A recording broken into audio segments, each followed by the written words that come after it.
So the idea becomes, okay, what do I need to say yes to and what do I need to say no to that's going to help me be who I can be at my core most authentically? Hello and welcome to this week's episode of the G-Spot. I'm Gila Zak, certified hypnotherapist, and this is the place where we talk about all sorts of things hypnotic. Today is going to be the first of a two-part episode, and it's all about boundaries, baby. You know, it's a buzzword, it's a touch word, and the truth is people are always talking about boundaries, but what does it really mean? It could mean creating a space for ourselves to have time, to be able to say no to that so we can say yes to something for ourselves.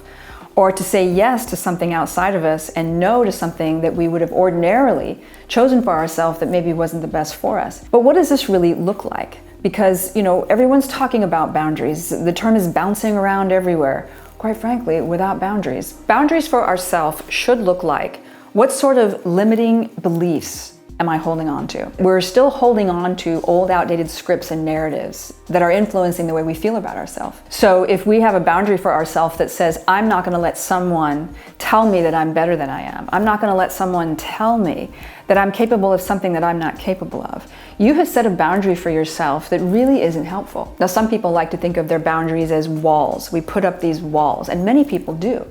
These are these hard walls that come between us and our intimate partners, between us and our career, or between us and something that we really might want to pursue. But what if you could think of boundaries in a different way? What if you could think of a boundary as a filter? And that's not to say we don't have a time and place for hard boundaries. We absolutely do. But what if you could think of a boundary as a filter instead? Something like a screen. Now, a screen on your window is there to keep those things that bug you out, right? Moths, flies, mosquitoes, all that shit you don't want coming into your personal space. So when it comes to having a boundary that is like a filter, here is where we have the opportunity to say, what am I holding on to that's keeping me trapped on this side of something that I really want out there, and how can I filter that out? Now, there are positive boundaries that we can set for ourselves, aren't there? We can learn not to have to be a people pleaser. We can learn to be able to say no, and that's a skill, because in our society, especially as women, we've been conditioned to say yes, to be good and polite and nice, don't make waves. Now, for men, especially in the last 30 years or so, they've been conditioned to also be nice.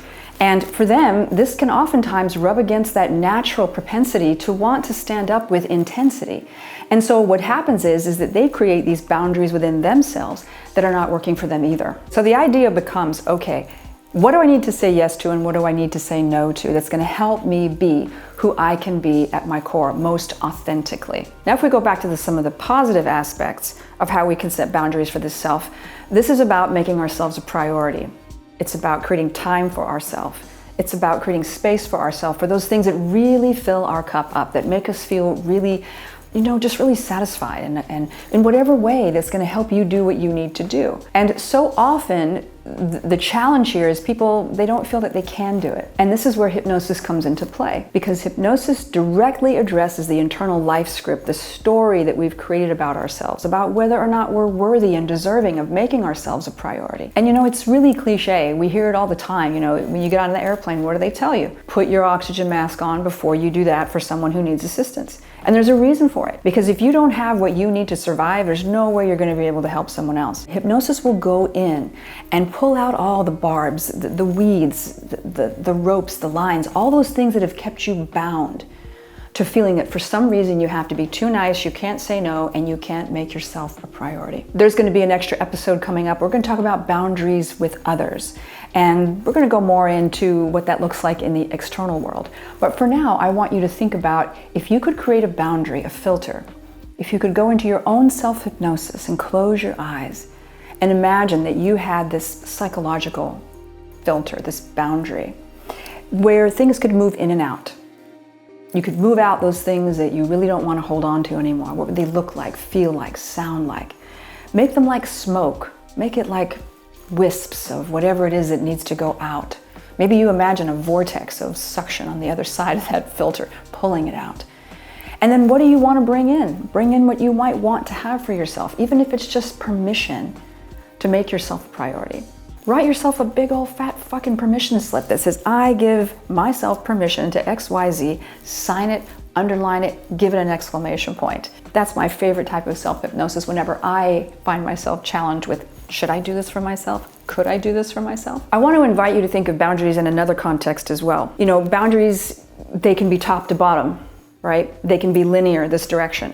But when we think of them from a top to bottom or bottom up perspective, it becomes our needs versus our limits. Down at this end of the boundary spectrum, it's what are my needs? What are my core needs? And are they being met or not? Are they important enough to me to make them a priority? And then at the top end of the boundary are my limits. What can I take enough of? What can I push a little further? And where is my hard stop?